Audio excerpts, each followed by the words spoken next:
Amén y amén.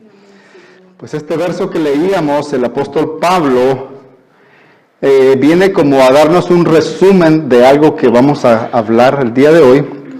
Y él termina diciendo: por eso me complazco en las debilidades, afrentas, necesidades, persecuciones y angustias por la causa de Cristo. Porque cuando soy débil, entonces soy fuerte. Mire, muchas veces nosotros nos gusta exponer nuestras fortalezas, nos gusta exponer, ¿verdad?, aquellas áreas en las cuales nosotros somos poderosos y somos fuertes, y no nos gusta hablar acerca de nuestras debilidades, ¿verdad? Eso ni mencionarlo.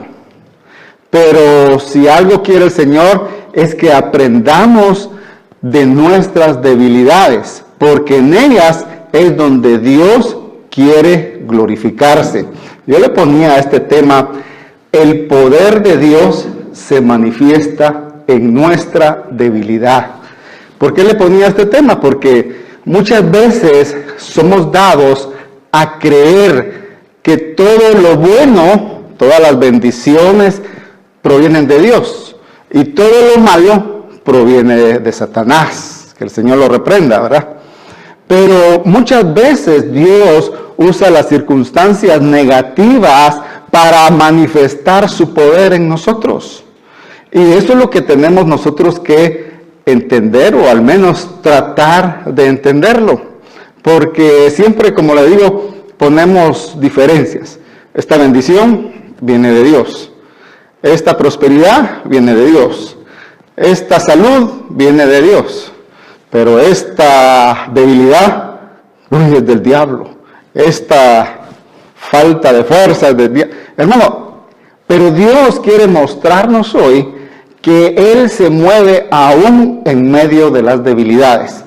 Y para poder entender eso, quiero que veamos al apóstol Pablo, siempre en 2 Corintios, pero vamos a verlo ahora desde el verso 1 del capítulo 12. Y Pablo nos dice en esta carta: me es preciso gloriarme, aunque no es provechoso, sin embargo, dice, recurriré a las visiones y revelaciones del Señor. Fíjense que el apóstol Pablo era un hombre que Dios lo había escogido, de tal manera que él puso de su parte todo lo que pudo, y Dios, hermano, de alguna manera lo usó grandemente, al extremo de darle ciertas visiones y revelaciones, de la cual nosotros disfrutamos en parte hasta el día de hoy, a través de los escritos que él dejó en la palabra del Señor. Pero para que él pudiera dejarnos parte de lo que había disfrutado, él dice: voy a tener que gloriarme un poquito, aunque sé que no es provechoso, pero les quiero hablar de algo. Y empieza diciendo él que conoce a un hombre en Cristo. Fíjese que algunas personas malinterpretan este pasaje y dicen: no, es que ahí él está diciendo que él conoció a un hombre, que no era él. Pero este hombre que Pablo está hablando es el mismo. Y él dice: conozco a un hombre que hace 14 años, mire, habían pasado 14 años y Pablo nunca había hablado de este acontecimiento que nos va a revelar en este pasaje. Y dice: si en el cuerpo, no lo sé. Si fuera del cuerpo, no lo sé. Pero Dios lo sabe. Y este hombre dice: fue arrebatado hasta el tercer cielo. Mire, ¿se imagina usted ser arrebatado al tercer cielo? Bueno, un día vamos a ser arrebatados todos juntos, ¿verdad? Pero antes de ese acontecimiento general, Dios se llevó al apóstol Pablo a conocer ciertas dimensiones, y yo podría decir que de alguna manera conoció tanto los lugares que Jesús conoció, porque aquí hace mención que lo llevó al tercer cielo. Pablo conocía todo lo que era la tierra, Pero de pronto el Señor le place mostrarle cosas que hay fuera de la tierra. Y estoy seguro que también le mostró cosas aún debajo de la tierra. Porque debajo de la tierra, hermano, hay un inframundo que habita, hay espiritualidades. Como en las regiones celestes también hay espiritualidades. Pero fíjense que Pablo dice, a este hombre del que les estoy hablando, pero es el mismo, dice, el Señor lo llevó al tercer cielo. Y sé, dice Pablo, respecto a este hombre, si en el cuerpo o fuera del cuerpo, no lo sé, pero Dios lo sabe, que fue arrebatado al paraíso.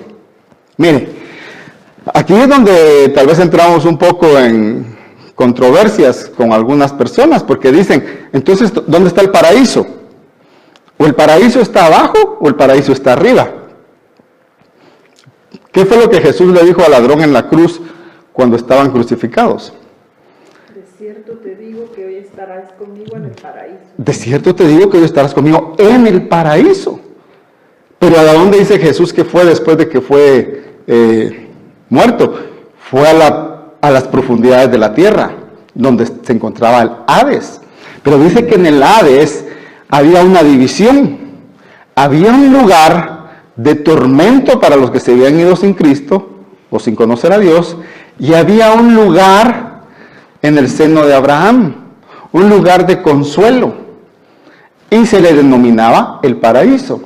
Entonces, cuando dice aquí que este hombre fue arrebatado, dice primero al tercer cielo, y luego dice que fue arrebatado al paraíso, y dice que escuchó cosas inefables que el hombre no le es permitido expresar. Bueno, yo no sé qué cosas pudo haber escuchado de él, pero lo que sí es cierto es de que de alguna manera Dios le plació revelarle a este hombre.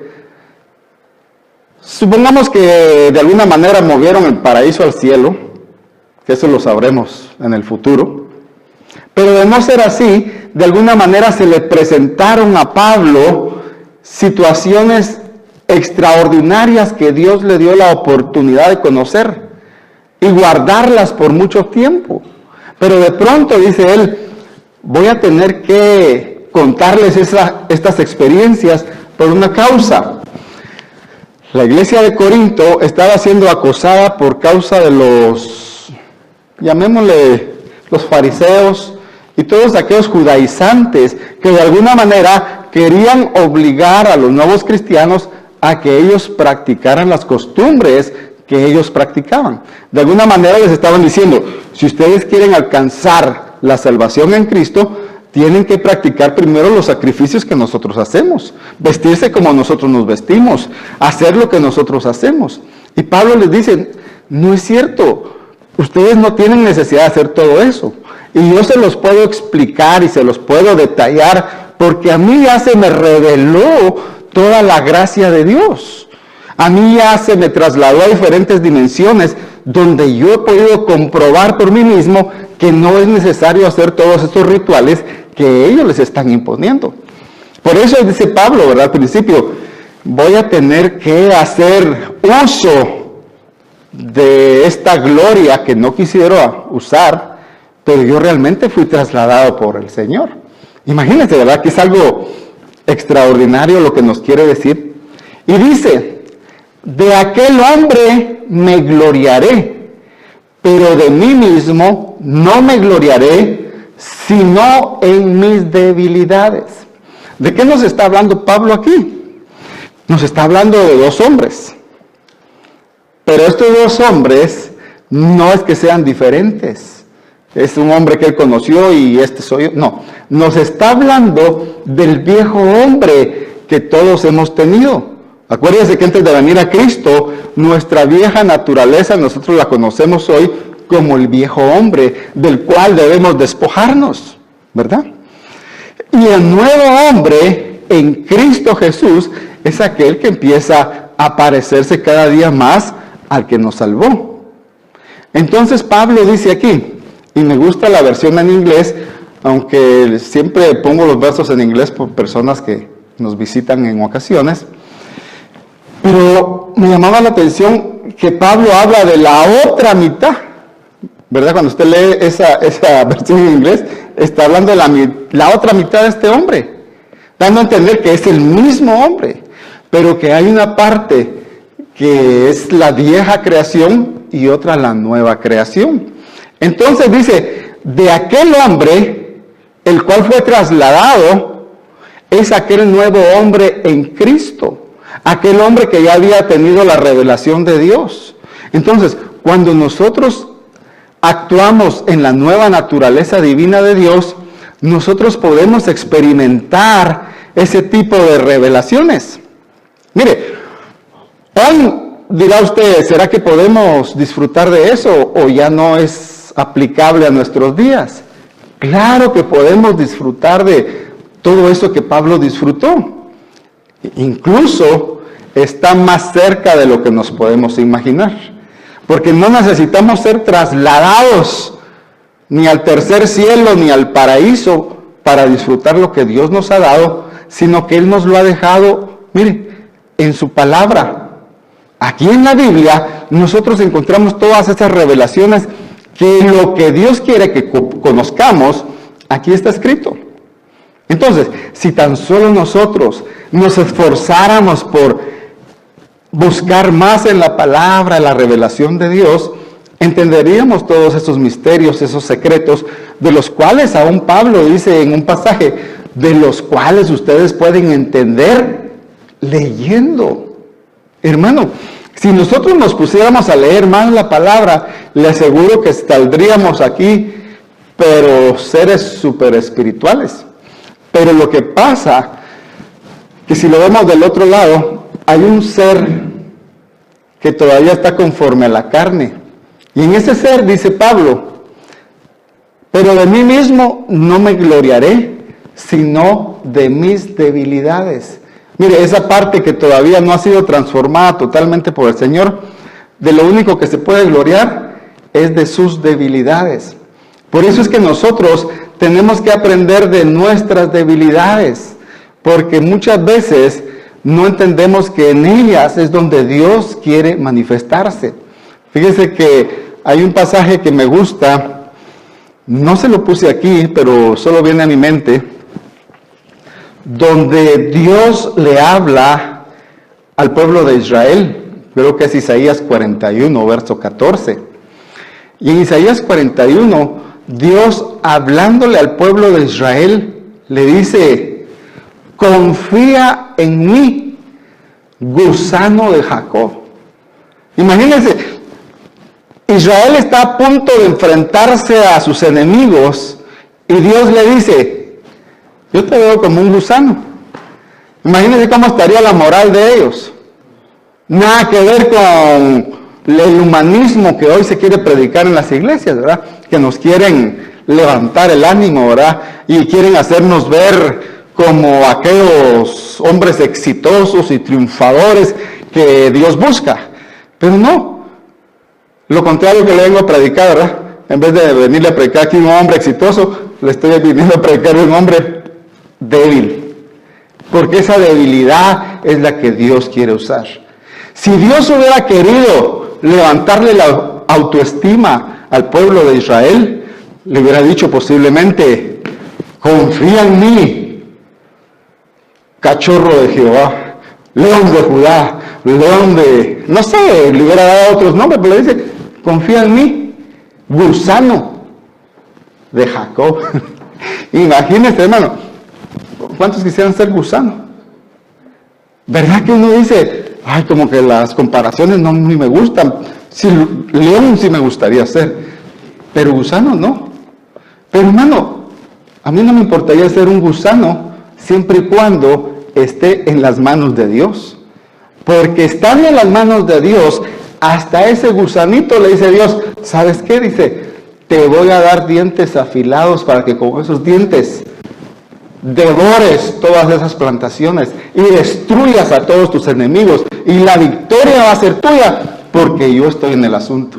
Entonces, cuando nosotros entendemos que la debilidad produce que Dios se manifieste, ¿Cuántos no vamos a querer pasar por situaciones difíciles, verdad?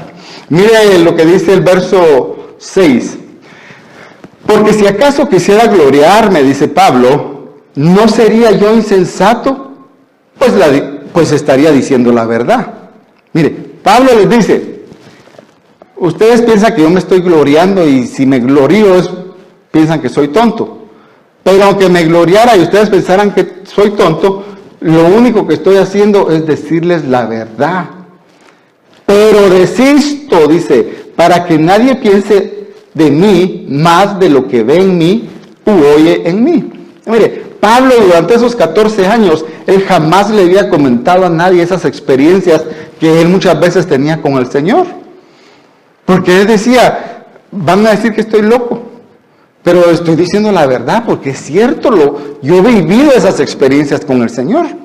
Y se las estoy comentando para que ustedes ya no pongan sus oídos en otras personas que les están trayendo un falso evangelio. Era lo que Pablo quería al tratar este asunto con ellos. Mire, hoy en día, hermano, hemos hablado tanto de la desinformación que existe, hermano, a través de las noticias, sin ir tan lejos, ¿verdad? Hablan tanto y tan negativamente que uno al rato está pensando tal y como ellos quieren que uno piense.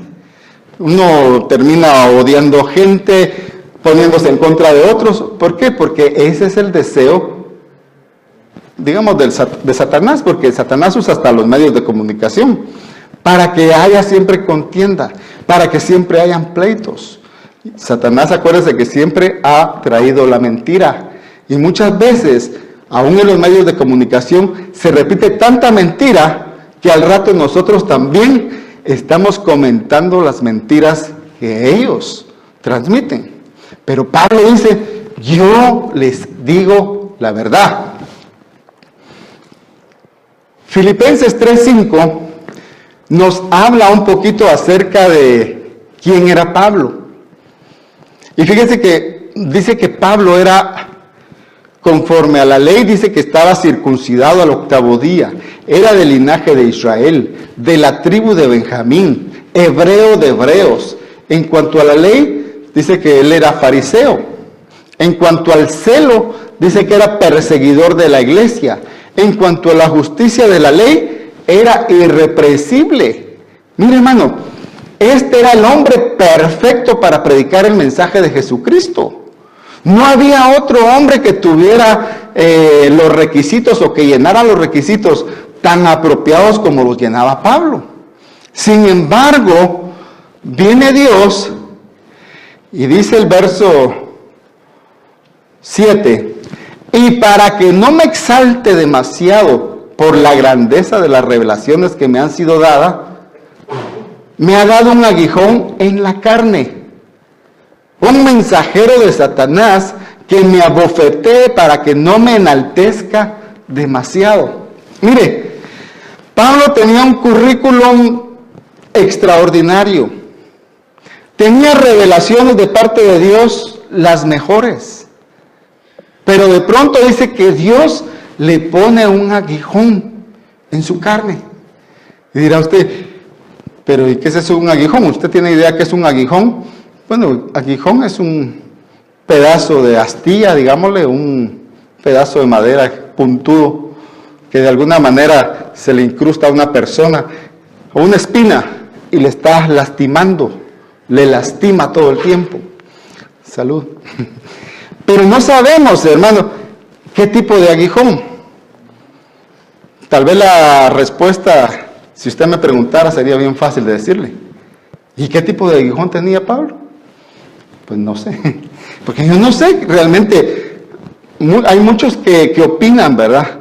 No, que era su vista, que era su carácter, que era muchos, su enfermedad, su salud, tantas cosas que muchos expresan que era el aguijón que Pablo tenía. La verdad que la Biblia no me da mayor detalle, pero lo que sí me dice es que ese aguijón era un mensajero de Satanás. Imagínese usted. Dirá uno, pero ¿y cómo es que este hombre que tenía tanta revelación Dios le manda a un mensajero de Satanás. Es horrible. Pero es para que nosotros entendamos que Dios hace lo que Él quiere. Dios tiene libertad de escoger lo que Él quiere. Y si aún quiere escoger al diablo para debilitarnos, lo va a hacer.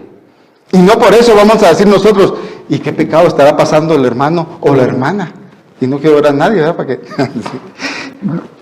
Porque la verdad que muchas veces pensamos nosotros que estamos pasando pruebas o necesidades o situaciones difíciles porque algo hemos hecho o algo hay en nuestra vida, pero nosotros nos podemos dar cuenta por la misma palabra que aún Job fue tocado por el adversario con permiso de Dios, porque definitivamente el diablo no lo puede tocar usted a menos que Dios apruebe la solicitud. Entonces, bueno, está bien, autorizo que toques, pero hasta cierto punto, ¿verdad?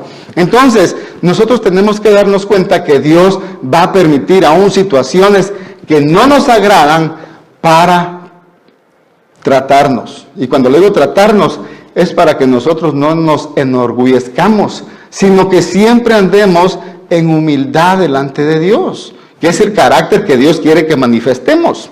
Entonces, este aguijón en la carne dice que era un mensajero de Satanás. ¿Y qué hacía? Dice que lo abofeteaba.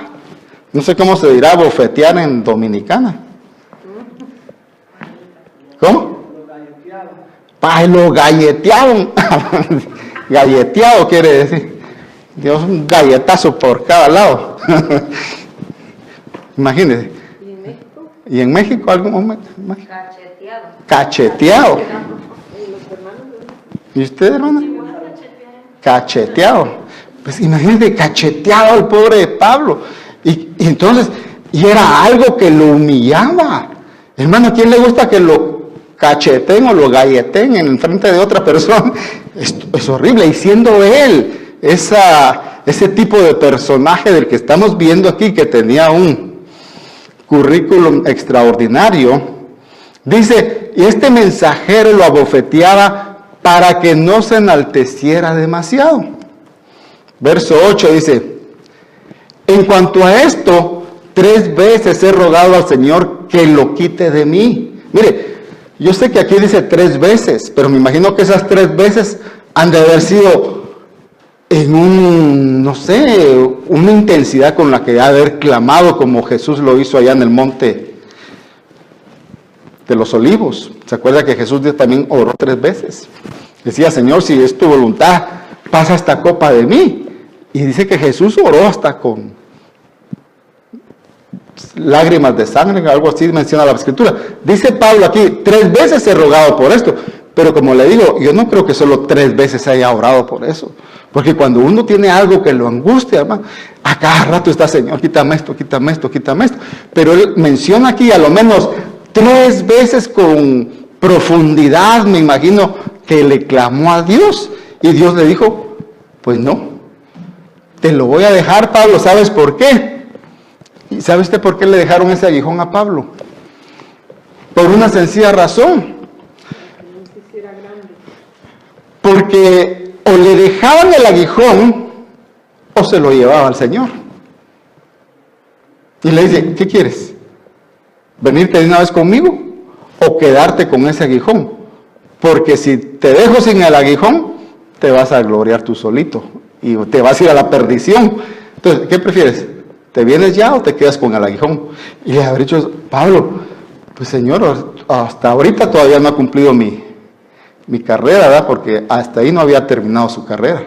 Entonces dice, Señor, pues no me queda otra, me voy a quedar con este aguijón. Y así permaneció Pablo, hermano, con ese aguijón, pero él sabía que ese aguijón era para que Dios se glorificara en la persona de él. Dice 2 de Crónicas 20:12, y le voy a leer 2 versos solamente, pero usted en su casa lea esta historia más profundamente. Fíjese que el pueblo de Israel nuevamente estaba en una situación en la que sus enemigos venían, y eran una multitud. Y dice en 2 de Crónicas, capítulo 20, verso 12, que el rey vino delante de Dios y le dijo: oh Dios nuestro, ¿no los juzgarás tú? Porque nosotros no disponemos de fuerzas contra esta multitud tan grande que viene contra nosotros. No sabemos qué hacer, pero en ti ponemos nuestros ojos. Este rey se llamaba Josafat. Josafat lo primero que hizo fue venir a buscar al Señor en oración. Mire, hay muchas personas que dicen: no, pero si mire, yo ya hice de todo y este problema no se me quita. Lo único que me falta es orar, ¿verdad? Si tan solo hubieran invertido la situación, hubieran orado, no hubieran tenido que hacer de todo. Pues la gente empieza al revés, ¿verdad? Hacen de todo y por último la oración.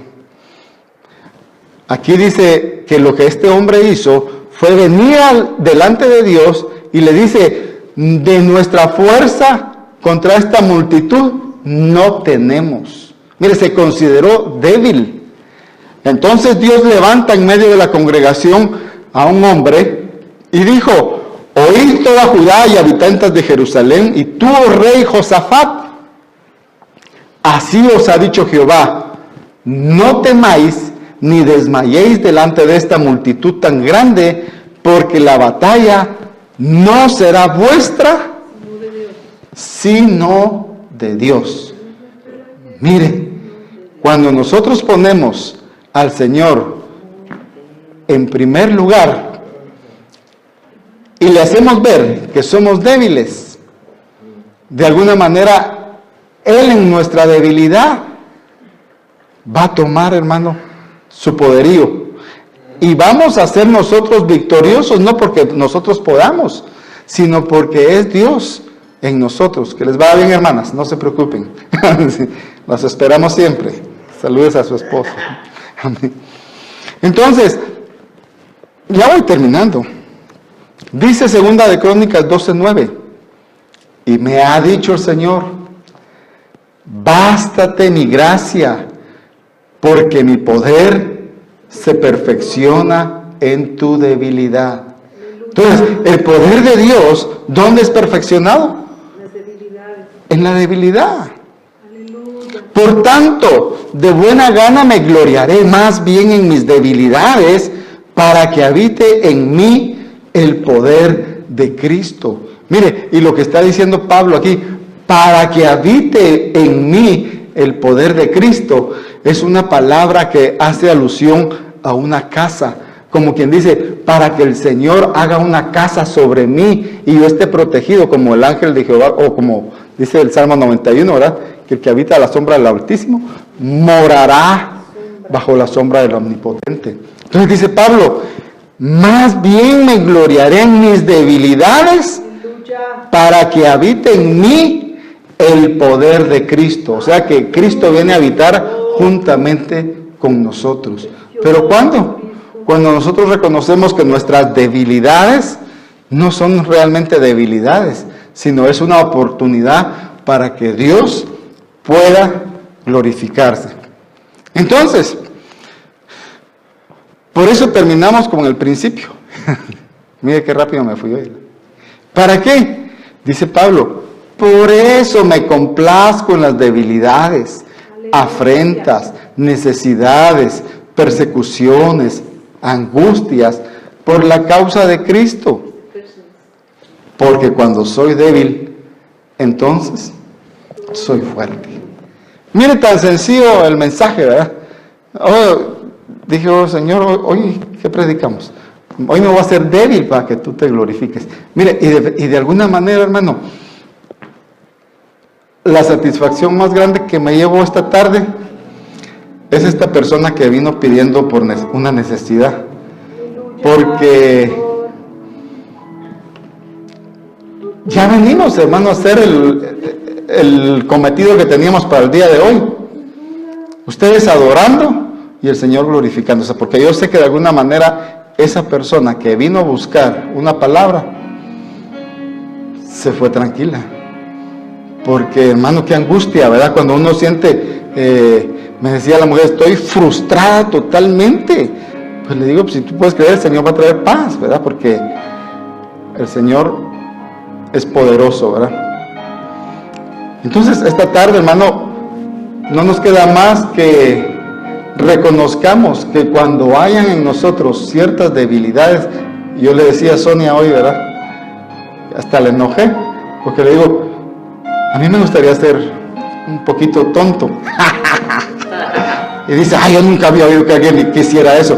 Pero es que en nuestra necedad aún podemos recibir la sabiduría de Dios, porque cuando nosotros nos hacemos necios, Él es el que nos puede hacer sabios, siempre y cuando sea su voluntad, ¿verdad? Si no, vamos a terminar más tontitos que otros. Pero, gloria a Dios, vamos a orar. No sé si hay alguna petición, una necesidad. Sí.